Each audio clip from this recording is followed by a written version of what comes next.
Actually first sir சொன்னார், இந்த மாதிரி பெருசா லாரியில கொண்டாந்து கேமரா வச்சு ஒர்க் ஷாப் நடத்தினா தான் அதில் ஒத்துக்கிறாங்கன்னு.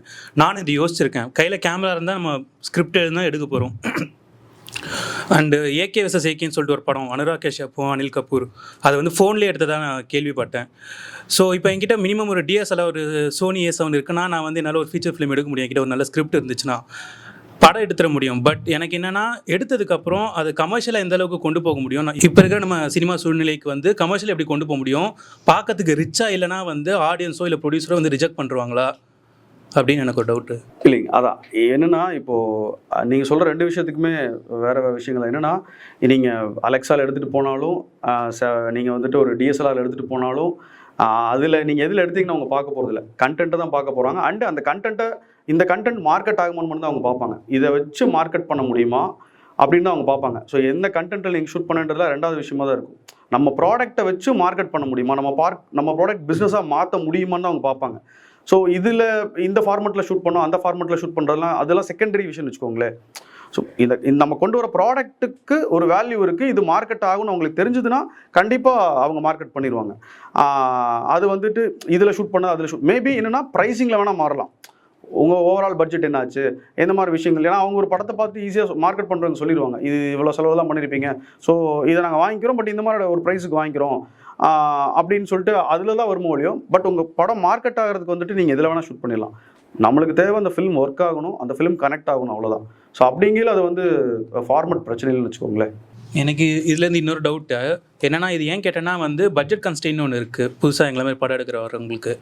ஸோ இப்போது நான் நல்ல சினிமாட்டோகிராஃபி ஸ்கில் இருந்தாலும் நான் அதை எடுத்தாலும் வந்து அது மட்டும் போதுமாக இருக்க மாட்டேங்குது. ஏன்னா அடுத்து டிஐன்னு ஒன்று பண்ணணுன்றாங்க. டிஐனா வந்து அது ஒரு டிஐ பண்ணுற ஒரு ஆள்கிட்ட கொண்டு போய் வேண்டியதாக இருக்குது, அவங்க கண்டிப்பாக காசு கேட்பாங்க. இப்போ நான் டிஐ வந்து ஸ்கிப் பண்ண முடியுமா? நான் ஒரு நல்ல சினிமாட்டோகிராஃபி ஸ்கில்ஸை வச்சுட்டு டிஐ ஸ்கிப் பண்ண முடியுமா? டிஐ ஸ்கிப் பண்ண முடியுமான்னு கேட்டோம்னா, இப்போது லைக் நீங்கள் டிஐ பண்ணி தான் படத்தை ரிலீஸ் பண்ணணுன்ற அவசியம் கிடையாது. ஆனால் இங்கே ஒரு பிம்பம் இருக்குது, ஆக்சுவலாக. ஸோ அந்த பிம்பத்துக்கு நீங்கள் வந்து கலர்ஃபுல்லாக இருக்கணும், ஓகேங்களா? நீங்கள் டிஐ பண்ணி தான் நீங்கள் உங்கள் இமேஜை வந்துட்டு ப்ராப்பராக லுக்கில் கொண்டு வரணும்னு அவசியமே இல்லை. நீங்கள் டிஐ பண்ணாமையே நீங்கள் ஷூட் பண்ணாலே அதை ப்ராப்பர் லுக்கில் கொண்டு வர முடியும். அதுக்கு நிறைய சேலஞ்சஸ் இருக்குது, அதுக்கு நிறைய எக்ஸ்பெரிமெண்ட் இருக்குது. நம்ம அதெல்லாம் ஒர்க் பண்ணி பார்த்துட்டு, டெஸ்ட் பார்த்துட்டு தான் நம்ம அதை பண்ணுவோம். பட் என்ன இங்கே தேவைப்படுதுன்னா, இங்கே ஒரு பிஸ்னஸ் மார்க்கெட் இருக்குல்ல, அந்த மார்க்கெட்டுக்கு அது தேவைப்படுதா இருக்குது. ஸோ அதனால் நம்ம அதை பண்ண வேண்டிய சூழல் இருக்குது. ஏன்னா நம்ம மற்றவங்களை டிபெண்ட் பண்ணி நம்ம மார்க்கெட் பண்ண வேண்டியதாக இருக்குது. அதுதான் இங்கே ப்ராப்ளமாக இருக்குது. ஸோ அதனால் அது அவங்க அந்த ஆஸ்பெக்ட்ஸ்லாம் எதிர்பார்த்தாங்கன்னா நம்ம அந்த ஆஸ்பெக்ட்ஸ்லாம் நம்ம பண்ணி கொடுக்க வேண்டிய சூழல் இருக்குது ஆக்சுவலாக. ஆனால் நீங்கள் நினைக்கிற விஷயம் வந்துட்டு நம்ம டிஐ பண்ணி தான் கொண்டு வரணும்லாம் இல்லை. அது ஒரு ஆட்-ஆன் டூல் தான் வழியோ. அந்த ஆட்-ஆன் டூல் எல்லாமே நீங்கள் வந்து ஷூட் பண்ண போகையிலே நீங்கள் அதுக்கான ப்ரிப்பரேஷனோட போயிட்டீங்கன்னா அதை பண்ண தேவையில்லை தான் ஆக்சுவலாக. இப்போ ஒரு டேரக்டராக நம்ம ஃபஸ்ட் ஸ்டெப் பண்ணுறோன்னா, இப்போ என்னோட மைண்ட் செட்லேருந்து நான் என்ன சொல்ல வரேன்னா, இப்போ ஒரு கதைன்னு பார்க்கும்போது அதில் நிறைய பெர்ஸ்பெக்டிவ் இருக்கும் சார், ஓகேங்களா? அது எப்படி ஆடியன்ஸ் கூட சிங்க் பண்ணுவாங்க ஒரு டேரக்டராக? அது எனக்கு ஒரு டவுட் சார். அதாவதுங்க, இப்போது நம்ம வந்துட்டு இப்போ என்ன கதை சொல்ல போகிறோம், இது எந்த மாதிரி ஆடியன்ஸ்க்கு இந்த கதை போக போகுது. ஸோ இப்போ எல்லா கதைகளுமே எல்லா ஆடியன்ஸுக்குமே சிங்க் ஆகுமான்னு கேட்டிங்கன்னா ரொம்ப கஷ்டம், ஓகேங்களா? சில ஏன்னா ஏஜ் கேட்டகரி இருக்குது, ஜென்ரேஷன் கேப்ஸஸ் இருக்குது. ஸோ நம்ம எந்த மாதிரியான அதாவது லைக் நம்ம எல்லாத்துக்கும் தான் படம் எடுக்கிறோம், பட் மேக்ஸிமம் டார்கெட் ஆடியன்ஸ்னு ஒருத்தங்க நம்ம ஒரு விஷயம் இருக்குன்னு வச்சுக்கோங்களேன். இப்போ நம்ம பண்ணுற படம் அந்த ஆடியன்ஸ்க்கு அவங்கள நம்ம வந்துட்டு மேக்ஸிமம் வந்துட்டு நம்மளோட கதையை விட்டு கவனம் சிதறாமல் இருக்கிற மாதிரியான விஷயங்கள் நம்ம கண்டென்ட்லேயே ஸ்கிரிப்ட்லேயே ஒர்க் பண்ணியிருந்தோம்னா அது ஆட்டோமேட்டிக்காக அவங்க அதை தாண்டி போக மாட்டாங்க. அண்ட் மேக்ஸிமம் ஆடியன்ஸ் எல்லாத்துக்குமே நம்ம பிடிக்க வைக்கணும்னு நினச்சோம்னு வச்சுக்கோங்களேன், அது ரொம்ப கஷ்டமாக இருக்குது ஆக்சுவலாக. ஏன்னா ஒரு படம் வந்து சிலருக்கு பிடிக்கும், சிலருக்கு பிடிக்காமல் போகும். பட் அந்த பிடிச்சவங்களுக்கு அதை ப்ராப்பராக அவங்களுக்கு வந்துட்டு முழுமையாக அது போய் சேர்ந்தா போதும் நம்ம நினைக்க முடியும். பட் நம்ம எல்லாத்துக்கும் படம் எடுக்கிறது தான், அது எந்த மாற்றமும் இல்லை. ஆனால் ஒரு படம் எல்லாத்தையுமே சாட்டிஸ்ஃபை பண்ணுறது ரொம்ப கஷ்டம் ஆக்சுவலாக. ஸோ நம்ம படத்துக்குன்னு நம்ம வச்சுருப்போம், இந்த மாதிரி ஆடியன்ஸ்க்கு இது பிடிக்குன்னு சொல்லிட்டு. அவங்களுக்கு அது 100% அது அது அவங்களுக்கு சாட்டிஸ்ஃபை பண்ணால் போதும் ஆக்சுவலாக. சார் ஆஃப்டர் டிஓபி அது பண்ணி முடிச்சிட்டிங்க, அடுத்து வந்து நீங்கள் கதை சொல்ல போகும்போது எப்படி அப்ரோச் பண்ணீங்க? நீங்கள் கதை சொல்லும்போது இப்போ ஒன்லைன் இருக்குது, இப்போ ½ ஹவரில் சொல்லிடுவாங்க, 2.5 மணி நேரத்தில் சொல்லுவாங்க. அதே சமயத்தில் ஜானர் வந்து எந்த மாதிரி ஜானர் எதிர்பார்க்குறாங்க ப்ரொடியூசர்ஸ் நிறையா? இப்போ இந்த மல்டி லெவல் ஸ்டார்ஸ் நிறையா பண்ணுறாங்களே, அந்த மாதிரி என்ன எதிர்பார்க்குறாங்க? நம்ம சொல்லி முடிச்சுட்டு எனக்கு இந்த கதை வேணாம், க்ரைம் வேணும், இது வேணும்னு கேட்பாங்க இல்லையா? ஸோ உங்கள் அப்ரோச் எப்படி இருந்தது? எப்படி கதை சொல்லி ஓகே பண்ணீங்க? கல்வன் படம் எப்படி பண்ணியாத்தாங்க? எனக்கு கல்வன் நான் எப்படி இது பண்ணேன்னா, நான் வந்துட்டு மரகத நாணயம் ராட்சசன் வந்துட்டு ஆக்சஸ் ஃபிலிம் ஃபேக்ட்ரியில் தான் நான் அவங்க தான் ப்ரொடியூஸ் பண்ணாங்க, டெல்லி பாபு சார் தான் ப்ரொடியூஸ் பண்ணார். ஸோ அவர்கிட்ட நான் ராட்சசன் பண்ணையிலே இந்த கதை வந்து ரமேஷ் அப்படின்றவர் தான் ஃபஸ்ட்டு பேசிக் என்னோட கோரேட்டர் அவர் தான். ஸோ அவருடைய கதை தான் வாங்கி நான் ஒர்க் பண்ணியிருந்தேன். ஸோ ராட்சசன் முடிச்சப்போ நான் வந்து சார்கிட்ட அந்த மாதிரி சொல்லியிருந்தேன், சார் ஒரு கதை ஒன்று நான் கேட்டேன், எனக்கு அது ரொம்ப பிடிச்சிருக்கு, நான் என்னோடய வேர்ஷனில் நான் ஒர்க் பண்ணிவிட்டு நான் கொண்டு வரேன் சார், இந்த மாதிரி ஜானர்னு ஒரு ஐடியா மட்டும் தான் சொன்னேன். எனக்கு என்னென்னா, நான் அங்கே 2 படம் நான் டிஓபி ஒர்க் பண்ணங்காட்டி எனக்கு அது ஒரு கம்ஃபர்ட்டாக இருந்துன்னு வச்சுக்கோங்களேன். அவங்க என்னை ட்ரஸ்ட் பண்ணுறதுக்கும் நான் சொல்கிறது அவங்களுக்கு சரியாக இருக்குன்னு ஒரு விஷயம் கன்வியாக இருக்குது. அது நான் ஆல்ரெடி அவங்ககிட்ட ஒர்க் பண்ணிக்கிறதுக்கு எனக்கு அது யூஸ் ஆச்சு ஆக்சுவலாக. ஸோ நான் என்னோடய வேர்ஷன் ஸ்கிரிப்ட் நான் முடிச்சுட்டு நான் கொண்டே அவருக்கு படிக்க கொடுத்தேன். நான் வந்துட்டு நான் கதையெல்லாம் அவர்கிட்ட சொல்லலை, ஐடியா தான் பேசிக்காக சொல்லியிருந்தேன். ஸ்கிரிப்டை நான் பவுண்ட் பண்ணிட்டு தான் அவர்கிட்ட கொடுத்தேன். அவர் பவுண்டு ஃபுல்லாக படிச்சுட்டு அவருக்கு ரொம்ப பிடிச்சிருக்கு, இன்ட்ரெஸ்டிங்காக இருக்குது. நம்ம ஆக்சஸோட லைனப்பில் நம்ம இந்த மாதிரி ஒரு படம் பண்ணலை, வில்லேஜ் படம் நம்ம பண்ணலை, இதுதான் ஃபஸ்ட்டு படம், அண்ட் இந்த ஐடியாவும் புதுசாக இருக்குது, தாராளமாக நம்ம பண்ணலான்னு சொன்னாங்க. அப்படி தான் எனக்கு இந்த ஆப்பர்ச்சுனிட்டி கிரியேட் ஆச்சு. ஓகே சார், இப்போ உங்களோட கதை இல்லையா, நீங்கள் இப்போ வேறு கதைகள் எடுத்து பண்ணுவீங்களா, இல்லை என்ன ஐடியா? கண்டிப்பாக எனக்கு இப்போது லைக் என்னன்னா, எனக்கு வந்துட்டு பர்டிகுலராக நானே கதை எழுதி நானே டிரெக்ஷன் பண்ணணுன்றது எனக்கு அப்படி கட்டாயமாக நான் வச்சுக்கலைங்க. ஆக்சுவலாக நான் எனக்கான கதைகள் எனக்கு தோன்றப்போ நான் எழுதி அந்த கதைகள் நான் படம் பார்க்க சூழல் இருக்கில் நான் மாதிரி படம் பண்ணுறேன். அப்படி இல்லாமல் நான் வந்து ரைட் இப்போ பார்த்தீங்கன்னா, இப்போ நானே ஒரு கதை எழுதி நானே ஒரு படம் பண்ணுறது அப்படின்னு பார்த்தீங்கன்னா, இப்போ நான் டிஓபியும் இருக்கேன். ஸோ எனக்கு கிடைக்கிற டைமில் எனக்கு கிடைக்கிற எனக்கு ஒரு சில ஐடியாஸ் ரொம்ப பிடிச்சிருக்கும். அந்த ஐடியாஸ் நான் டெவலப் பண்ணி பண்ணுறது கிட்டத்தட்ட எனக்கு ஒரு 6 months 7 months ஆயிரும். ஸோ அப்படிங்கிற நான் வந்துட்டு ரொம்ப குறைவான படங்கள் தான் பண்ண முடியும். அப்போ நான் என்ன பண்ணுறேன், எனக்கு கொலாபரேட் பண்ணி ரைட்டர்ஸ் யாராவது கதை வச்சுருக்காங்களா, எனக்கு அந்த கதை பிடிச்சிருந்ததுன்னா அவங்க கூட கொலாபரேட் பண்ணி தான் ஒர்க் பண்ணுறேன். இந்த படம் அப்படி தான் நான் கல்வன் அப்படி தான் பண்ணேன், நெக்ஸ்ட் ப்ராஜெக்ட்டும் நான் அப்படி தான் பண்ணுறேன். ஸோ கொலாபரேஷன் ஒர்க்லாம் நான் பண்ண போகிறேன். ஏன்னா இப்போ என்னோட ஒரு பெர்ஸ்பெக்டிவ் மட்டும் இல்லாமல் இன்னொருத்தவங்க கூட நான் ஒர்க் பண்ணி எனக்கு அது ரொம்ப கம்ஃபர்ட்டாக இருக்குது. அண்ட் இன்னொருத்தவங்களோட கதை எனக்கு பிடிச்சும் எனக்கு அது ரொம்ப பிடிக்குது, எனக்கு அந்த கதை வந்து இது ஒர்க் ஆகுன்னு எனக்கு தோணையில நான் அவங்ககிட்ட இருந்து கதை வாங்கி நான் பண்ணுறேன். ஆக்சுவலாக சார் நேச்சுரல் லைட்டிங் அப்புறம் ஆர்டிஃபிஷியல் லைட்டிங் 2 இருக்குது சார். இப்போ மகேந்திரன் சார், அசோக் குமார் சார், நீரவ் சார்லாம் நேச்சுரல் லைட்டிங்லேயே நல்லா பண்ணுறாங்க. ஆர்டிஃபிஷியல்லையும் நிறைய பேர் பண்ணுறவங்க இருக்காங்க. எது சார் உங்களுக்கு பெஸ்ட்டுன்னு நினைக்கிறீங்க? ஏன்னா இண்டிபெண்டன்ட் ஃபிலிம் எடுக்கிறவங்களாம் இப்போ காஸ்ட் கட்டிங்காக நேச்சுரல் லைட்டிங்கில் கொஞ்சம் எடுத்துடலாம் அப்படின்னு பார்க்குறாங்க. அட் த சேம் டைம் அது ஒரு டாக்குமெண்ட்ரி ஃபீல் மாதிரி வந்துடுது, ஒரு சினிமாட்டிக்காக இல்லை. இப்போ நேச்சுரல் லைட்டிங்லேயே சினிமாட்டிக் எஃபெக்ட்லேயும் கொண்டு வர முடியுங்களா? இல்லை, நேச்சுரல் லைட்டிங்னா நம்ம லைட்டே இல்லாமல் ஷூட் பண்ணுறது நேச்சுரல் லைட் அப்படி இல்லைங்க. ஆக்சுவலாக என்னென்னா இப்போது லைட்ஸ் இல்லாமல் ஷூட் பண்ண வேண்டிய இடங்களை நம்ம லைட்ஸ் இல்லாமல் ஷூட் பண்ணலாம். அதாவது ஆர்டிஃபிஷியலாக நம்ம ஒரு லைட் க்ரியேட் பண்ணி நம்ம ஷூட் பண்ணுறது ஒரு வகை இருக்குது. ஓகேங்களா? இப்போ சில இடங்களில் வந்துட்டு ப்ராப்பராக சன்லைட்டை யூஸ் பண்ணி நம்ம ஷூட் பண்ணுறது இருக்குது. ஸோ சன்லைட்டை நம்ம ப்ராப்பராக அந்த மூடுக்கு நம்ம எடுக்க போகிற சீனுக்கு அந்த மூடுக்கு அதை நம்ம வந்துட்டு எப்படி யூஸ் பண்ணுறோன்னு ஒன்று இருக்குது.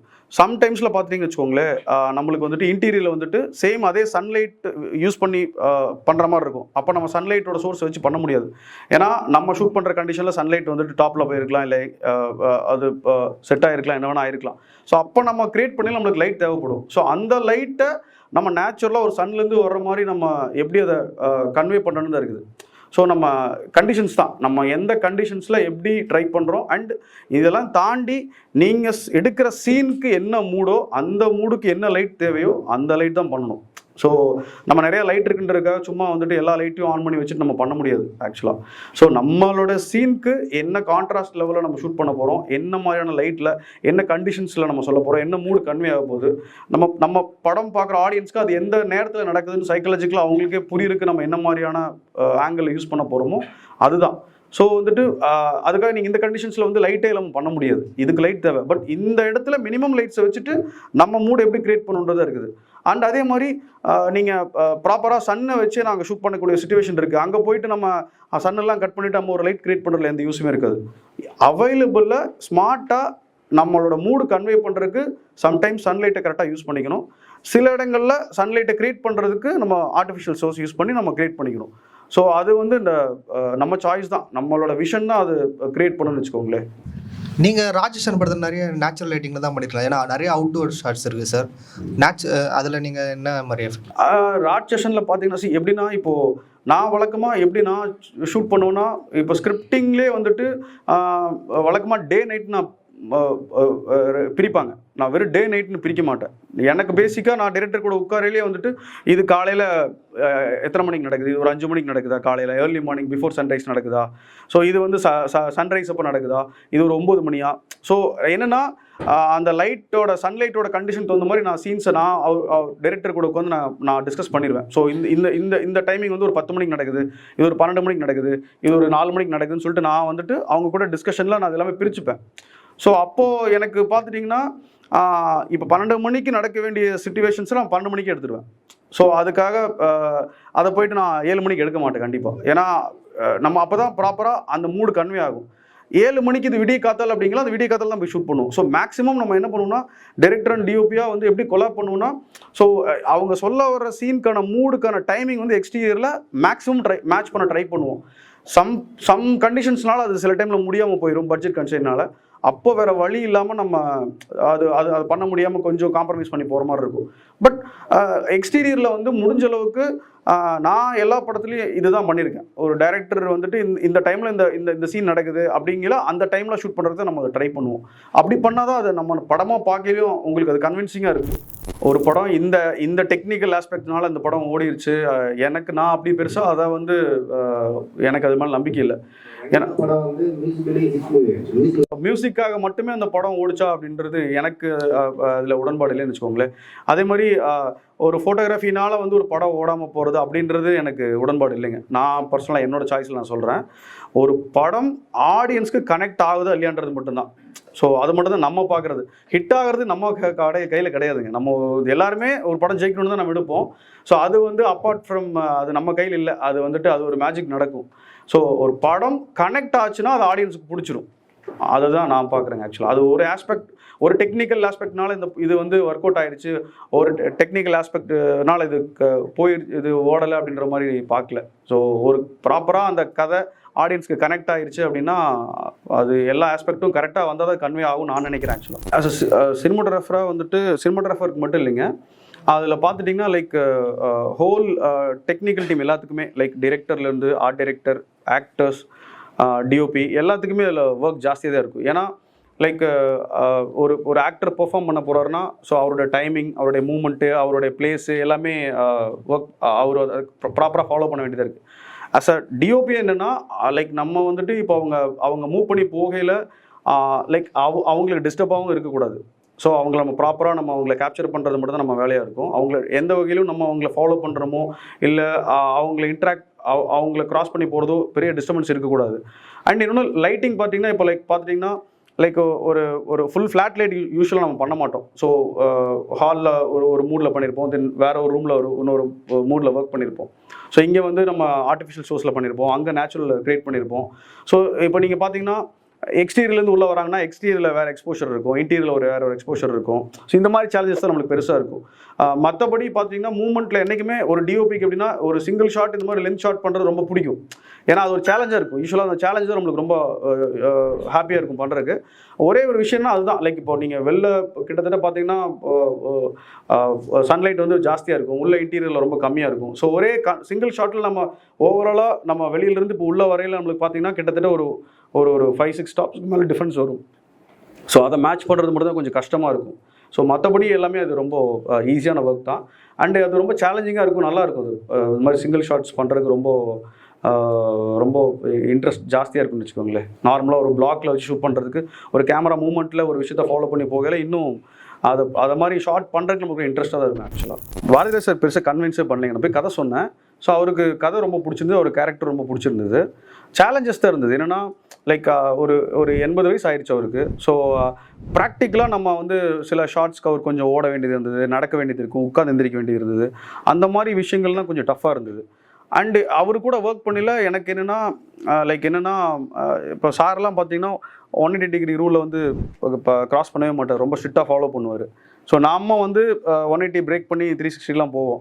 ஸோ அவர் ரொம்ப கான்சியஸ் இருப்பார், நான் லுக்கு தரமாட்டேன், நான் போன வாட்டி லெஃப்ட்டில் பார்த்தேன், இந்த வாட்டி நீ அங்கே போய் ரைட் பார்க்க சொல்கிறேன், நான் பார்க்க மாட்டேன்லாம் சொல்லுவார். பட் அது ரொம்ப நல்ல விஷயம் தான். எனக்கு சொல்லுவார், ஆடியன்ஸு குழப்பமா ஆயிரும் நீ அப்படி பண்ணாதுன்னு சொல்லுவார். எனக்கு அது ஒரு பெரிய லேர்னிங்காக இருந்தது அங்கே.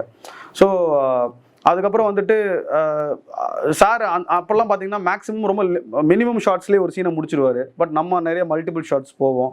ஸோ அந்த மாதிரி விஷயங்கள்லாம் அவர் கேட்பார், எதுக்கு இவ்வளோ ஷார்ட்ஸ் எடுக்கணுமா, இவ்வளோ ஆங்கிள்ஸ் போகணுமெல்லாம் கேட்பார். ஸோ எனக்கு அதான் சொல்லுவாங்க, நிறைய லேர்னிங்ஸ் நிறைய இருந்தது எனக்கு அவர் கூட ஒர்க் பண்ணல. அந்த அவங்களுக்கு முன்னாடி ஒரு குழந்தை இருக்குது. ஸோ இப்போது அந்த குழந்தையை காப்பாற்றுறது மட்டும் தான் அவங்க நோக்கமாக இருக்குது. அவங்களோட நோக்கம் அந்த குழந்தையை காப்பாற்றுறது மட்டும்தான் இருக்குது. அண்ட் இன்னொன்று, அந்த புலி வந்து ஆக்சுவலாக அதனோட இறையை எடுத்துட்டு அது அங்கே ஓடுறதுக்கான ஒரு சூழல் தான் இருக்குது. அப்போ அந்த நிறைய க்ரௌடு வந்தங்காட்டி அந்த புலி வந்துட்டு பதட்டத்தில் அது போக முடியாமல் ஒரு பதட்டத்தில் வந்துட்டு என்கிட்ட வந்துடாதீங்க அப்படின்னு சொல்லிட்டு அவங்க எல்லாத்தையும் மிரட்டிகிட்டு இருக்குது. ஸோ அந்த சூழலில் தான் வந்துட்டு லைக் தாத்தா வந்து அந்த குழந்தைய ரெஸ்கியூ பண்ணி பண்ணுறாரு. இப்போ என்னென்னா, இப்போ மெயினாக அவங்களோட மக்களோட உயிரை தாண்டி அந்த குழந்தை ரொம்ப பக்கத்தில் இருக்குது. அந்த குழந்தைக்கு எதுவும் ஆயிரக்கூடாதுன்னு இருக்காது, அவங்க எல்லாருமே அங்கே நிற்கிறாங்க. ஸோ அதுதான் காரணம். இப்போ அந்த குழந்தை இல்லைனா அங்கே யாரும் நிற்க போகிறதில்ல, எல்லாருமே போயிருப்பாங்க. ஸோ அந்த குழந்தை கிட்டத்தட்ட ஒரு 10 அடியில் பக்கத்துலேயே இருக்குது. ஸோ அந்த குழந்தை மேக்ஸிமம் காப்பாற்றிருன்றதுக்காக அவங்க எல்லாருமே அங்கே நிற்கிறாங்க. ஸோ அதுதான் அந்த லாஜிக் அங்கே ஆக்சுவலாக. அந்த குழந்தைங்க இல்லைனா கண்டிப்பாக யாரும் இருக்க முடியாது, யாரும் ஓடிருப்பாங்க. நான் என்னோட ஊர் தான், அந்த சொந்த ஊரில் நான் ஷூட் பண்ணேன். ஸோ அது வட்டார வழக்குன்னு சொல்லிட்டு நம்ம, ஏன்னா இப்போ நான் சத்தியமங்கலம் வந்து இந்த மாதிரி காடுகள் வனங்கள் சார்ந்த ஒரு பகுதி தான். ஸோ அங்கே நடக்கிற பிரச்சனை தான் அது. அங்கே கிட்டத்தட்ட பார்த்திங்கன்னா வருஷத்துக்கு எப்படி போட்டாலும் ஒரு 6-7 பேர் வந்து இந்த மாதிரி யானையினாலேயோ இல்லை புலினாலேயோ தாக்கி இறந்துடுறாங்க. ஸோ அது நான் வந்து சின்ன வயசுலேருந்தே இந்த விஷயங்களை கேள்விப்பட்டு நான் இந்த கதை, அதாவது ஏதோ ஒரு லொக்கேஷனுக்காக நான் அந்த ஊரை சூஸ் பண்ணல. அந்த ஊரில் அங்கே நடக்கிற பிரச்சனைக்காக தான் நம்ம படம் பண்ணுறோம். ஸோ அதனால் அங்கே என்ன வட்டார வழக்கு நம்ம பேசிகிட்டு இருந்தோமோ அந்த வட்டார வழக்கை நான் பயன்படுத்திட்டேன். ஸோ பர்டிகுலராக நம்ம வந்துட்டு இந்த படத்துக்கு இந்த ஸ்லாங்லாம் போகல. அந்த பிரச்சனை நாங்கள் நடக்கிற அந்த மண்ணில் நடக்கிற பிரச்சனை தான். ஸோ அதை நம்ம அந்த பிரச்சனையை பற்றி பேச வரையில் நம்ம அங்கே எப்படி பேச்சு வழக்கு இருக்குமோ அந்த பேச்சு வழக்கில் தான் நம்ம பண்ணோம். நீங்கள் ஃபஸ்ட்டு ஆர்டிஸ்ட் பற்றி கேட்டீங்க, ஜூனியர் ஆர்டிஸ்ட் வச்சு எடுத்து அவங்க அந்த மாதிரி சொன்னீங்க. அதுக்கப்புறம் ஆங்கிள்ஸில் போயிட்டீங்க, ரெண்டுமே வேறு. ஸோ என்னென்னா, இப்போ நீங்கள் ஃபஸ்ட் சொன்னீங்க, இப்போ நம்ம ப்ரொஃபஷனல் ஆர்டிஸ்ட் கூப்பிட முடியாமல் நம்ம வந்து இன்னொருத்தங்களை வச்சு பண்ண போகிறோன்னு. நம்ம பட்ஜெட்டுக்கு எந்த ஆர்டிஸ்ட் கிடைக்கிறாங்களோ அந்த ஆர்டிஸ்ட் வச்சு நம்ம மேக்ஸிமம், ஏன்னா நம்மளும் வந்துட்டு லைக் இப்போ நம்ம ஒரு விஷயத்த பண்ண போகிறோம்னா நம்ம அதில் எக்ஸ்பெக்ட் இல்லை, நம்ம ஒரு எடுத்தோன்னே ஒரு எக்ஸ்பெக்டாக போய் அங்கே நிற்கல, நம்மளே ஒரு விஷயம் கற்றுக்க தான் போகிறோம். ஸோ அப்படிங்கிற நம்ம அந்த மாதிரி அவங்கள மாதிரி ஒர்க் பண்ணுறது நம்மளுக்கு ரொம்ப ஈஸியாக இருக்கும். ஏன்னா நம்மளோட விஷயங்களும் நம்ம ப்ராப்பராக கற்றுக்கிறதுக்கான விஷயங்களாக இருக்கும். ஸோ அவங்களுக்கு நம்ம இன்ட்ராக்ட் பண்ணலாம், நம்ம அவங்ககிட்ட பேசுறதுக்கு நிறையா அவங்ககிட்ட நம்ம கரெக்ஷன் சொல்லி நம்ம கேட்கலாம். ஸோ அதுக்கும் யூஸ் ஆகும். நம்ம ஒரு பெரிய ஆக்டர் கூப்பிட்டு போயிட்டு நம்ம ரொம்ப பெருசாக நம்ம வந்துட்டு அவங்ககிட்ட வந்துட்டு கரெக்ஷன்ஸோ இல்லை இன்புட்டோ எதிர்பார்க்க முடியாது. பட் இவங்களை வச்சு நீங்கள் என்ன மாதிரி வேணால் எக்ஸ்பெரிமெண்ட் பண்ணலாம். அவங்களுக்கு அது தயாராக இருப்பாங்க. ஏன்னா அவங்களுக்கு தன்னோட ஸ்கில்லை ப்ரூஃப் பண்ணுறதுக்கு அவங்க ஒரு விஷயம் இதை வச்சுருப்பாங்க. நீங்கள் மேக்ஸிமம் வந்துட்டு உங்களுக்குள்ளே இருக்கிற எல்லா டவுட்ஸையும் வந்துட்டு அவங்ககிட்ட நீங்கள் 1 more கேட்டு கூட வாங்கி கரெக்ஷன்ஸ் பண்ணிக்கலாம். ஸோ அதுக்கு அது ரொம்ப கன்வே ஆகும். ஸோ அதனால் அது ப்ரொஃபஷனல்ஸு இவங்கெல்லாம் பிரச்சனை இல்லை. நம்மளுக்கு நம்மளோட கதைக்கு மினிமம் கன்வின்சிங் பண்ணுறதுக்கு யார் இருக்காங்களோ அவங்க கூட நம்ம ஒர்க் பண்ணுறது இதாக தான் இருக்கும். அண்டு ஆங்கிள்ஸ் பற்றி கேட்டிருந்தீங்க. இல்லை ஆங்கிள்ஸ் அது வந்து பேசிக் ரூல் தானுங்க. இப்போ நீங்கள் வந்துட்டு இந்த ஆங்கிள்ஸ் வச்சு பண்ணுறது, டாப் ஆங்கிள் போனால் இல்லை நீங்கள் லோ ஆங்கிள் போனால், அது வந்து பேசிக்கான விஷயங்கள் தான். பட் அது மட்டுமே பத்தாது. அது ஆர்டிஸ்டோட பெர்ஃபார்மன்ஸ் இருக்குது, லைட்டிங் இருக்குது, நம்மளோட மேக்கப் இருக்குது, எல்லாத்தையும் சேர்ந்து தான் வர்றது. சாய்ஸ் ஆஃப் கேமரா வந்து அவங்கவுங்களோட முடிவு தான் சார். அது வந்து பர்சனல் தான். இப்போது எல்லா ஒரு சில டிஓபிஸ்க்கு வந்துட்டு அலெக்ஸா பிடிக்கும், ஒரு சில டிஓபிஸ்க்கு வந்து ரெட் பிடிக்கும், ஒரு சிலருக்கு சோனி பிடிக்கும், பேனசோனிக் பிடிக்கும். அது வந்து அவங்கவுங்க பர்சனல் சாய்ஸ் தான். ஓகேங்களா? ஸோ அது அண்ட் இன்னொன்று நான் எப்படி பார்க்குறேன்னா, இந்த கேமராவில் எடுத்தால் தான் இந்த பட்ஜெட்டில் பண்ணால் இது ஒர்க் அவுட் ஆகுன்றது நான் அப்படி ஃபீல் பண்ண, எனக்கு அது அந்த சாய்ஸ் இல்லை. ஆக்சுவலாக நம்ம எந்த ஃபார்மேட் கொடுத்தாலும் நம்ம ஒரு கதையை தான் கன்வே பண்ண போகிறோம். அந்த கதைக்கு நீங்கள் லென்சஸில் வேணால் சாய்ஸ் போகலாம். ஏன்னா சில லென்சஸ்க்கு சில கேரக்டரிஸ்டிக்ஸ் இருக்குது. ஓகேங்களா? ஸோ இந்த மாதிரியான ஜானர்ஸ்க்கு இந்த கேரக்டரிஸ்டிக்ஸ் வந்து இந்த லென்ஸில் இது ஒர்க் ஆகாதுனால முடிவு பண்ணலாம். பட் சாய்ஸ் ஆஃப் கேமரா வந்து நீங்கள் எது வேணால் சூஸ் பண்ணிக்கலாம். அது உங்களோட தனிப்பட்ட விருப்பம் தான். சிலருக்கு அலெக்ஸாவோட சாஃப்ட்வேர் ரொம்ப கம்ஃபர்ட்டாக இருக்கும், சிலருக்கு வந்துட்டு ரெட் கம்ஃபர்ட்டாக இருக்கும். ஸோ அது வந்து அவங்க சாய்ஸ் தான். பட் நான் பர்சனலாக வந்து லென்சிங் தான் நான் சூஸ் பண்ணிப்பேன். எனக்கு எந்த கேமரா கொடுத்தாலும் ஒர்க் பண்ணுறது அது. ஸோ அண்ட் அதே மாதிரி ஒரு கேமராவுக்கு போஸ்ட்டில் வந்துட்டு சில டிஃப்ரென்ஸ் இருக்கும், ஓகேங்களா. அது வந்துட்டு அதுவும் பர்சனல் சாய்ஸ் தான். இப்போ நீங்கள் கிரேடிங்கே பார்த்தீங்கன்னா சில பேர் வந்து டாவின்சி பண்ணுறதுக்கு ரொம்ப விருப்பப்படுவாங்க, சில பேர் பேஸ் லைட்டில் இது பண்ணுவாங்க. ஸோ பேஸ் லைட்டில் பண்ணுறவங்களுக்கு டாவின்சி பிடிக்காது, டாவின்சியில் பண்ணுறவங்களுக்கு பேஸ் லைட் பிடிக்காது. இது எல்லாமே பர்சனல் சாய்ஸ் தாங்க. ஸோ நம்மளோட அதெல்லாம் தாண்டி எடுத்து பார்த்தோம்னா ஒரு கதையை கன்வே பண்ணுறதுக்கு அது எந்த டூலாக இருந்தாலும் பரவாயில்ல, அந்த கதையை அந்த மூடை ப்ராப்பராக கன்வே பண்ணணும் எது கொடுத்தாலும். அதுதான் அது வந்து ஒரு மினிமமான ஒரு ப்ரொஃபஷனல் டூலாக இருந்தால் ஓகே தான். லைக் நீங்கள் சொல்கிற மாதிரி ரெட்டாக இருக்கலாம், இல்லை அலெக்ஸாவாக இருக்கலாம், இல்லை சோனியாக இருக்கலாம், வாட் எவர் இட் இஸ். அது இல்லை எக்கனாமிக்கலாக வந்து நீங்கள் லைக் இதுதான் கம்மியில் இல்லைங்க. நீங்கள் ரெட்டில் வந்து அல்ட்ரா பிரைமில் ஷூட் பண்ணாலும் கம்மியாக தான் இருக்கும். நீங்கள் அதே சோனி வெனிஸ் போய்ட்டு அல்ட்ரா பிரைமில் போனால் கொஞ்சம் ஜாஸ்தியாக இருக்கும். ஸோ அது எப்படி சொல்கிறதுங்க, இப்போ நிறைய கேமராஸ் வந்துருச்சுங்க. ஸோ நீங்கள் பிளாக் மேஜிக்கில் பண்ணலாம். ஸோ நிறைய ஆப்ஷன்ஸ் இருக்குது. பட் நம்மளோட பட்ஜெட்டுக்கு நம்மளோட கண்டென்ட்டோட விஷுவலுக்கு எது தேவையோ அதை சூஸ் பண்ணிக்கலாம். பிளாக் மேஜிக் ரிசல்ட் நல்லா இருக்கு. அது பர்சனல் சாய்ஸ் தாங்க, அது அவங்கவுங்க பர்சனல் சாய்ஸ் தான். அது எனக்கு நான் பண்ணுறதுக்கு வந்துட்டு நான் ஆல்ரெடி அவர் கூட 2 படம் பண்ணியிருந்தங்காட்டி எனக்கு அது ரொம்ப சொல்லப்போனால் அது இப்போது ஒரு அசிஸ்டன்ட் டைரக்டராக இருந்து ஒரு ப்ரொடியூசர் அப்ரோச் பண்ணுறத விட எனக்கு நான் ஒரு கேமராமேனா அவர்கிட்ட நான் 2 படம் ஒர்க் பண்ணங்காட்டி எனக்கு கொஞ்சம் ஈஸியாக இருந்தது.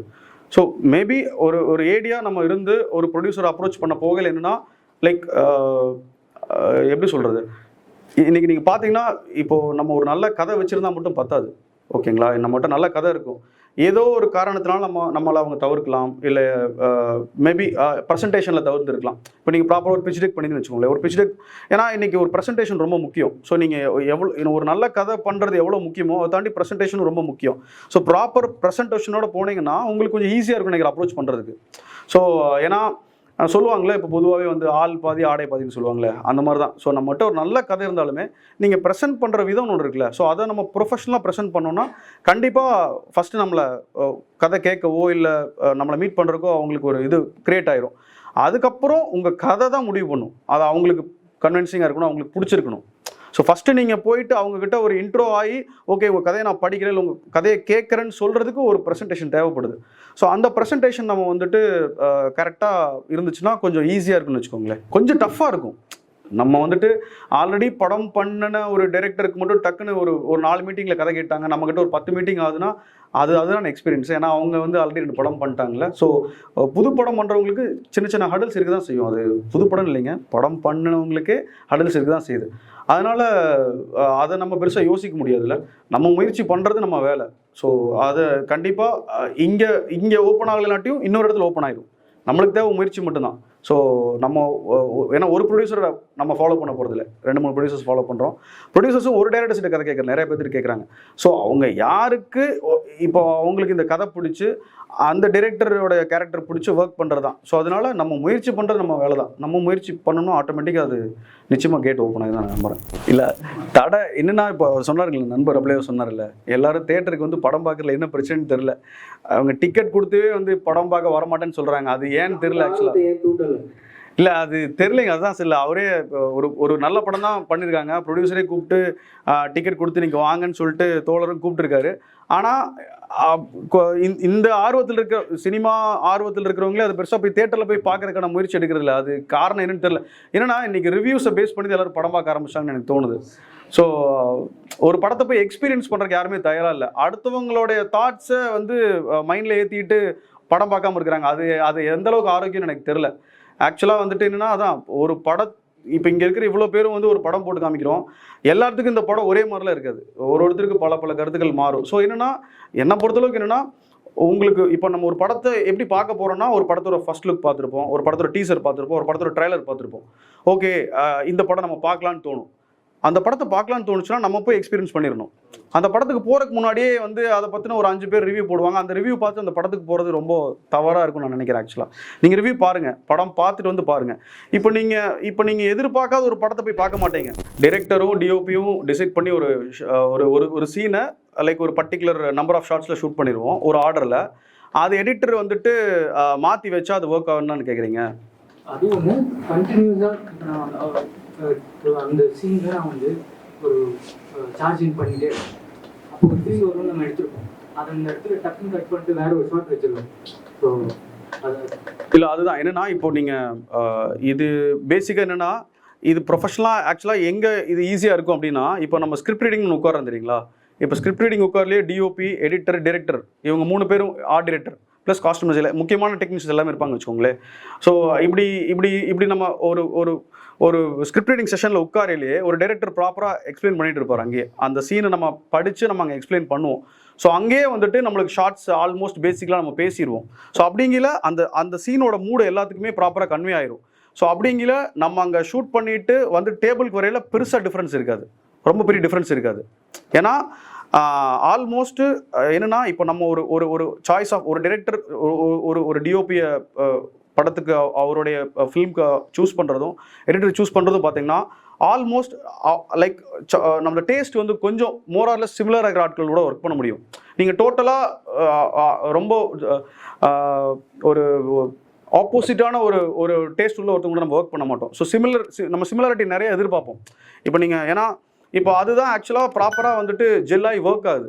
அந்த மாதிரி நான் 2-3 டைரக்டர்ஸ் அண்ட் எடிட்டர் கூட ஒர்க் பண்ணி அதுதான் ஒர்க் ஆச்சு. என்னென்னா அந்த ஸ்கிரிப்ட் ரீடிங்கில் உட்காரல ரொம்ப முக்கியம். ஸோ நம்மளுக்கு அங்கேயே நம்மளோட ஜெல் கிரியேட் ஆயிரும் ஆட்டோமேட்டிக்காக. ஸோ அங்கே நம்ம டிஸ்கஷன்லேயே ப்ரீ டிஸ்கஷன்லேயே இது முடிவாயிரும்.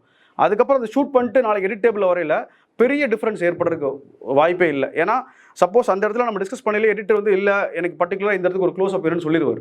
நம்மளுக்கு அது ஐடியா இல்லாட்டியுமே அந்த டிஸ்கஷனில் அவர் சொல்லியிருப்பார். ஸோ நம்ம அதையும் அங்கே ஷூட் பண்ணிட்டு வந்துடுவோம். ஸோ 90% வந்துட்டு பார்த்திங்கன்னா ப்ராப்பராக அந்த சீனுக்கான மூடை வந்துட்டு லைக் ஆஸ் அ டிரெக்டராகவும் ஆஸ் அ டிஓபியாகவும் ஆஸ் எடிட்டராகவும் அந்த சீனை ப்ரெசென்ட் பண்ணுறது வந்துட்டு மோரார்லெஸ் சேமாக தான் இருக்கும். அது பெருசாக மாற்றம் இருக்காது. எப்போ மாற்றம் வரும்னா இந்த மாதிரி ஒரு டிஸ்கஷன் பண்ணாமல் ஜென்ரலாக போயிட்டு நம்ம ஷூட் பண்ணிட்டு வரோம் தெரியுங்களா. ஷூட் பண்ணிட்டு வரையில் அங்கே அந்த மாற்றம் நிறையா வரும். அந்த மாற்றம் வராமல் இருக்கிறதுக்கு நம்ம முன்னாடியே இந்த மாதிரி ஸ்கிரிப்ட் ரீடிங் செஷன் வந்து டீமோட உட்காந்துட்டோம்னா அது கொஞ்சம் ஈஸியாக இருக்கும். எஸ் 100%. இல்லை கண்டிப்பாங்க. ஏன்னா இப்போ ஒரு மூவிக்குன்னு ஒரு பேஸ் இருக்குது, அதுக்கப்புறம் ஒரு சீனுக்குன்னு ஒரு பேஸ் இருக்குது. ஓகேங்களா. ஸோ அது வந்து 100% சினிமாட்டோகிராஃபி, எடிட், மியூசிக் இந்த 3 சேர்ந்து தான் அந்த பேச முடிவு பண்ணுது. ஸோ அதனால் அது அந்த சீனுக்கும் அந்த மூடுக்கும் என்ன பேஸ் வேணுமோ, என்ன மாதிரியான ஷார்ட்டோட ஸ்பீடோ இல்லை ஷார்ட்டோட டியூரேஷன்றது எடிட்டில் அதுக்கான மியூசிக். ஸோ இந்த 3 டிபார்ட்மெண்ட் ப்ளஸ் அஃப்கோர்ஸ் டைரக்டரோட சேர்ந்து அதை பண்ண போகிறோம். ஸோ கண்டிப்பாக எல்லா டெக்னிக்கல் ஆஸ்பெக்ட்டும் பேச டிசைட் பண்ணுறதுக்கு 100% பண்ணும் ஆக்சுவலாக. வெப் சீரிஸ்க்கும் தியேட்டர் சினிமாஸ்க்கும் சினிமாட்டோகிராஃபி டிஃப்ரென்ஸ் இருக்கு. ஆமாம் கண்டிப்பாக டிஃப்ரென்ஸ் இருக்குங்க. ஏன்னா உங்களுக்கு ஒரு டைம் ஃப்ரேம் இருக்குல்ல, வெப் சீரிஸ்க்கு ஒரு டைம் ஃப்ரேம் இருக்குது. பட் அங்கே இருக்கிறத விட இங்கே நம்மளுக்கு ரொம்ப டைட்டாக இருக்கும். ஏன்னா இங்கே நம்ம வந்துட்டு 2.5 ஹவர்ஸ்க்குள்ளே இல்லை ஒரு அதிகபட்சம் ஒரு 2.25 மணி நேரத்துக்குள்ளே நம்ம ஒரு விஷயத்தை கன்வே பண்ணி ஆகணும்ல. ஸோ அதனால் உங்களுக்கு அதுலேயே அந்த டைமிங்லேயே மேஜர் டிஃப்ரென்ஸ் வந்துடுது. ஓகேங்களா. நம்ம ரொம்ப டீட்டெயில் பண்ண முடியாது. நம்ம வெப் சீரிஸில் நிறைய டீட்டெயில் பண்ணுறதுக்கான வாய்ப்பு நிறையா. நான் சொல்லிச்சு அப்படின்னா லைக் இங்கே ஒரு 4 ஷாட்டில் கன்வே பண்ணுறது அங்கே ஒரு 6 ஷாட்டில் கன்வே பண்ணுறதுக்கு ஒரு ஃப்ரீடம் இருக்குல்ல. பட் இங்கே அது இருக்காது. அந்த கேரக்டருக்குன்னு அந்த குணாதிசயங்களை காமிக்கிறதுக்குன்னு ஒரு டைம் எடுத்துக்க முடியும். நீங்கள் ரொம்ப நேரம் எடுத்துக்க முடியாது. ஏன்னா இங்கே நம்ம 2.5 மணி நேரத்துக்குள்ளே நம்ம எல்லாத்தையும் எனக்கு எடுத்துகிட்டு நிறைய கேரக்டர்ஸ் இருக்கும், அதுக்கப்புறம் அந்த கேரக்டரோட நோக்கம் இருக்கும். ஸோ இந்த மாதிரி எல்லா விஷயத்தையும் நம்ம சொல்லல. ஃபீச்சர் ஃபிலிமில் வந்துட்டு டைம் ரொம்ப கம்மியாக இருக்குன்னு நம்மளுக்கு இந்த டைம் தான் இருக்குது. ஸோ அதுக்குள்ளே கன்வே பண்ணியாங்கன்ற ஒரு ரெஸ்ட்ரிக்ஷன்ஸ் இருக்குது. பட் அதுவே நீங்கள் வெப் சீரிஸ் போகல உங்களுக்கு ஒரு சின்ன ஒரு ஃப்ரீடம் கிடைக்கும், நம்மளுக்கு இன்னும் கொஞ்சம் ஸ்பேஸ் இருக்கும். ஸோ அந்த ஸ்பேஸ் வந்துட்டு யூஸ் ஆகும். அண்ட் இன்னொன்று என்னென்னா லைக் சில கதைகள் வந்துட்டு நம்ம வெப் சீரிஸாக சொன்னால் மட்டும்தான் அது ஒர்க் ஆகும். எல்லா வெப் சீரிஸில் ஒர்க் ஆகிற கதையை வந்துட்டு நம்ம 2.5 மணி நேரம் ஒரு படத்தில் அந்த கதையை சுருக்கி வச்சோம்னா அது அவ்வளோ கன்வின்சிங் ஆகாது. பட் அதே மாதிரி எலாபரேட்டாக சொல்ல வேண்டிய கதையை நம்ம வெப் சீரிஸாக சொல்லி தான் ஆகணும். அதுக்கு சில எபிசோட்ஸ் போய் தான் நம்ம சொல்லி ஆகணும். ஸோ அந்த டிஃப்ரென்ஸ் இருக்குது. ஸோ கதைகள்லேயும் அது இருக்குது. அண்ட் அதே மாதிரி நான் சொன்ன அந்த டைமிங்லேயும் அது மாறுபடும். டைமிங் மட்டும்தான், வேறு இல்லை டெக்னிக்கலாக தான் அது எல்லாமே வந்துருமே உங்களுக்கு. நீங்கள் லென்த் ஷார்ட் நீங்கள் இங்கே ரொம்ப லென்த் எடுக்க முடியாது. இப்போ நான் இப்போ என் படத்துலேயே பார்த்தீங்கன்னா இப்போ இதுலேயே நான் நிறைய லென்த் ஷார்ட்டில் எடுத்தேன். பட் எடிட்டில் அவ்வளோ லென்த் வைக்க முடியல. எனக்கு ரொம்ப கஷ்டமாக தான் இருந்தது. பட் அது ஓகே, வேறு வழியில் நம்மளுக்கு இந்த டைமிங் ரெஸ்ட்ரிக்ஷன்ஸ் இருக்குது. ஸோ அந்த இடத்துல நம்ம அதை கட் பண்ணி தான் ஆகணும். பட் அதுவே நீங்கள் வெப் சீரிஸ் போகல இன்னும் கொஞ்சம் ரெஸ்ட்ரிக்ஷன்ஸ். நான் வந்து ஒரு டிபார்ட்மெண்ட்டாக சொல்லலை. பட் ஆனால் எல்லா டிபார்ட்மெண்ட்லேயும் ஒரு குட்டி ஃப்ரீடம் அதில் கிடைக்கிற மாதிரி இருக்கும். ஸ்டோரியிலே நம்ம ரைட்டிங்லேயே ஆகட்டும், டெக்னிக்கலாக சினிமாட்டோகிராஃபிலே ஆகட்டும், எடிட்லேயே ஆகட்டும் கொஞ்சம் நம்ம சஸ்டெயின் கொடுக்கலாம். பட் இங்கே அப்படி கொடுக்க முடியாது. டக்குன்னு கட் பண்ண வேண்டிய சூழல் இருக்கும். இந்த மாதிரி சொல்கிறேன். அதாவது நம்மளுக்கு இப்போ ஒரு ஒரு ஒரு கதையோ இல்லை ஒரு சம்பவமோ நம்மளை பாதிச்சாதான் நம்ம அதை வந்து நம்ம ஒரு திரைக்கதையாக பண்ணுவோம். ஸோ இப்போ பாதிக்கிற எல்லா கதையுமே நம்ம திரைக்கதையாக பண்ண முடியுமான்னு சொல்ல முடியாது. ஆக்சுவலாக சில கதைகளை தான் நம்ம வந்துட்டு சொல்ல முடியும். ஸோ அப்போ கண்டிப்பாக டிஸ்கஷன் இருக்கும். இப்போ நம்ம பேசிக்காக நம்ம ஒரு ஸ்ட்ரக்சர் ரெடி பண்ணிட்டு இப்போ நம்மளுக்கு லைக் இப்போது எல்லாத்துக்கூடையும் நம்ம டிஸ்கஸ் பண்ணிட முடியாதுங்க. ஏன்னா நம்ம பேஸ்க்கு நம்மளுடைய ஐடியாலஜிக்கு ஒத்து போகிறவங்க மட்டும் தான் டிஸ்கஸ் பண்ணுவோம். ஸோ அப்படி இருக்கிற நம்ம டிஸ்கஸ் பண்ணுவோம். ஸோ அதில் வந்துட்டு நிறையா இதை வந்து நம்ம ஸ்ட்ரெச் பண்ண முடியுமா இல்லை முடியாதா, இது ஹோல்ட் ஆகுமா ஆகாதான்னு டிஸ்கஷன்லேயும் நம்மளுக்கு தெரிஞ்சிடும். ஸோ அதனால் வந்துட்டு லைக் நம்ம அதான் சொல்ல மாதிரி எல்லா கதையுமே நம்ம அப்படி பண்ணிட முடியாது. அதில் பர்டிகுலராக நம்ம இதை ஒரு முழு நீள படமாக கொண்டு வரக்கான சாத்தியக்கூறுள்ள கதைகளை வந்து ஆனால் பேசிக்கலாக நம்ம ஒரு ஸ்ட்ரக்சர் பண்ணிடுவோம். ஸ்ட்ரக்சர் பண்ணிவிட்டு டிஸ்கஷன் பண்ணல நம்மளுக்கு நிறையா ஆட் அதில் ஆட் ஆகும். உங்களுக்கு வந்துட்டு என்ன சொல்கிறது, பெரிய பெனிஃபிட் தான் இருக்குது அதில். ஆக்சுவலாக ஸ்டார்டிங் மிடில் எண்டு பேசிக் அதுதான். நம்ம ஒரு கதையை சொல்லணும்னா அந்த கதையோட ஸ்டார்டிங், அந்த கதையோட நோக்கம், அந்த கதையில் ஒரு பிரச்சனை வரும், அந்த பிரச்சனையை சால்வ் பண்ணுறதுக்கு ஒரு செகண்ட் ஹாஃப் இருக்கும், அதுக்கு ஒரு முடிவு கொடுப்போம். ஸோ இதுதான், இது வந்து நம்ம பேசிக்காக ரெடி பண்ணிடுவோம். ரெடி பண்ணிவிட்டு அதுக்கு எவ்வளோ சுவாரஸ்யப்படுத்துறதுக்கு, அந்த கதையை ப்ராப்பராக கன்வே பண்ணுறதுக்கு என்ன மாதிரியான கேரக்டர்ஸ் இன்க்ளூட் பண்ண போகிறோம், என்ன மாதிரி சம்பவங்கள் கிரியேட் பண்ண போகிறோன்றது தான். ஸோ அது வந்து நம்ம ஓனாகவும் பண்ணுவோம், டிஸ்கஷன்லேயும் ஆட் ஆகும். ஸோ அந்த மாதிரி டிஸ்கஸ் பண்ணல இன்னும் நம்மளுக்கு கொலாபரேட் பண்ணல ரொம்ப ஈஸியாக இருக்குன்னு வச்சுக்கோங்களேன் உங்களுக்கு. ஏன்னா நம்ம படம் லைக் இப்போ என்ன சொல்கிறது, சிலர் பார்க்க போகிறதில்ல, பல லட்சம் பல கோடி பேர் பார்க்க போகிறாங்க. ஸோ எல்லாத்தோட ஐடியாலஜிக்கும் மேட்ச் ஆகிற மாதிரி இருக்கும். ஸோ அதனால் நம்ம அந்த டிஸ்கஷனில் வந்துட்டு நிறையா விஷயங்கள் லாஜிக்கல், நம்மளுக்கு தெரியாத சில லாஜிக்கல்ஸ் இருக்கும், அது கூட ஒர்க் பண்ணுறவங்க அதை சொல்லல நம்ம அதை நம்ம ப்ராப்பராக ஒர்க் பண்ணுற மாதிரி இருக்கும். ஸோ அந்த மாதிரி அப்படி தான் ஒர்க் பண்ணுறோம். இல்லை அது வந்து டைரக்டரோட முடிவு தாங்க. ஸோ ஃபைனலாக அவர் எடுக்கிற கால் தான் அது நம்ம சஜஸ்ட் பண்ணலாம். சார் இந்த சீனில் வந்துட்டு இந்த ஷார்ட்டே போதுமானது, இதுவே அதில் கன்வே ஆகுது நம்ம சஜஸ்ட் பண்ணலாம். பட் டைரக்டருக்கு வந்துட்டு இல்லைங்க இன்னொரு இன்சர்ட் வேணும், இன்னொரு க்ளோஸ்அப் பர்டிகுலராக வேணும்னு சொன்னோம்னா கண்டிப்பாக எடுத்து கொடுத்துடலாம். ஆனால் அதே மாதிரி எடிட்டரும் நீங்கள் டேபிளில் பார்த்துட்டு, ஏன்னா இது ஒரு டீம் ஒர்க் தான். இப்போ நம்ம வந்து ரொம்ப பிடிவாதமாக இல்லை இதுதான் அப்படின்னு நம்ம சொல்ல முடியாது, ஏன்னா இது ஒரு டீம் ஒர்க் தான். ஸோ அந்த இடத்துல எடிட்டர் பார்த்துட்டு இதுக்கு ஒரு க்ளோஸ்அப் தேவைப்படுதுன்னு டைரக்டர்கிட்ட கன்வே பண்ணல, டைரக்டருக்கு இது சரின்னு பட்டுதுன்னா கண்டிப்பாக அதை அக்செப்ட் பண்ணிட்டு நம்மகிட்ட சொல்லுவார், நம்ம அதை ஷூட் பண்ண தான் போகிறோம். ஸோ இது வந்து அதான் சொல்ல பாருங்களா, end of the day director call தான். ஸோ நம்மளோட சாய்ஸை நம்ம சொல்லிடுவோம், எடிட்டரும் அவங்க சாய்ஸை சொல்லிடுவாங்க, இது இருந்தால் நல்லா இருக்குன்னு சொல்லிட்டு. டைரக்டரோட கால் தான். அவங்களுக்கு அதை கன்வின்சிங்காக இருந்ததுன்னா கண்டிப்பாக எடுத்துக்கலான்னு சொல்லிடுவாங்க. இல்லை கல்வன் என்னன்னா, நான் என்னோட அது சொல்லணும்னா அதனோட ஆரம்ப புள்ளி தான் சொல்லணும். ஆக்சுவலாக கல்வனோட கதை எப்படி உருவாகுதுன்னா, தேர்தல் அறிக்கை விடுறாங்களே எலெக்ஷன் டைமில் வந்துட்டு ஒரு கட்சியும் வந்துட்டு நாங்கள் ஜெயிச்சோம்னா என்னென்ன பண்ணுறேன்னு சொல்லி விடுறாங்களே. ஸோ அந்த மாதிரி ஒரு தேர்தல் அறிக்கையில் வந்துட்டு இந்த மாதிரி வனவிலங்குகள் தாக்கி உயிரிழந்தால் ஒரு குறிப்பிட்ட அமௌண்ட்டு போன வருஷம் வரைக்கும் கொடுத்துருந்தாங்க. இந்த வருஷம் நாங்கள் ஜெயிச்சிட்டோம்னா, நீங்கள் கிளைமேக்ஸ் படம் பார்த்தீங்கன்னா கிளைமேக்ஸில் ஒரு டைலாக் வந்துறீங்களா, அந்த டைலாக் தான் அது வந்து தேர்தல் அறிக்கையில் ஒரு வாக்குறுதி கொடுத்துருந்தாங்க. இனி வனவிலங்குகள் தாக்கி யாராவது இறந்தாங்கன்னா எங்களுடைய கட்சி ஜெயிச்சதுன்னா உங்களுக்கு வந்துட்டு 2 மடங்காக ஒரு 4 லட்சம் கொடுத்துட்டு 8 லட்சமாக கொடுக்குறேன்னு சொல்லியிருந்தாங்க. அந்த தேர்தல் அறிக்கையை வச்சு தான் இந்த கதையை உருவாச்சு. ஓகேங்களா. ஸோ சொல்ல போனோம்னா ஆக்சுவலாக நான் அது எப்படி பார்க்குறேன்னா, ஒரு அரசாங்கம் வந்துட்டு வனவிலங்கையும் பாதுகாத்து மக்களையும் பாதுகாத்து அறிக்கை கொடுத்துருக்கணும். ஆனால் அவங்க அறிக்கை இப்படி கொடுத்துருந்தாங்க. ஸோ அதை பார்த்து இந்த கதை உருவாச்சு. ஸோ இது எடுக்கிறதுக்கான காரணமே அதுதான். இல்லை அட்வைஸாக சொல்கிறதுக்கு ஒன்றுமே இல்லைங்க. அதான் சொல்ல பாருங்க, இதில் ஜெயிக்கிறதுக்கோ இதில் வாய்ப்பு வர்றதுக்கோ நம்ம முயற்சி மட்டும்தான் பண்ண முடியும்.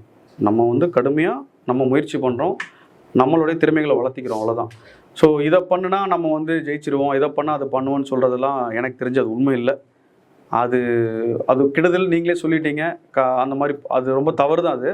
ஆனால் அதெல்லாம் பண்ணுனா ஒரு படம் பண்ணிடுவோம் ஜெயிச்சிருவோன்றதெல்லாம் சும்மா அந்த செயலை செய்கிறதுக்கான ஒரு காரணம் தான் நான் நினைக்கிறேன். ஆக்சுவலாக அது அவங்க பர்சனல் சாய்ஸ் தான். அவங்களுக்கு அதை பிடிச்சிருக்கு, அதை பண்ணிடுறாங்க. ஆனால் அதுக்கு இப்படி ஒரு காரணத்தை கிரியேட் பண்ணிடுறாங்க. ஆனால் அது உண்மை கிடையாது ஆக்சுவலாக. ஸோ நம்ம ஜெயிக்கணும் அப்படின்னா நம்மளுடைய முயற்சி மட்டும்தான் காரணம். நம்மளுடைய திறமையை வளர்த்துக்கணும், நம்ம முயற்சி பண்ணிகிட்டே இருக்கணும் திரும்ப திரும்ப. அது நிச்சயமாக ஜெயிக்க வச்சிரும். அது மட்டும்தான் எனக்கு தெரிஞ்சு ஃபார்மாக நான் நினைக்கிறேன்.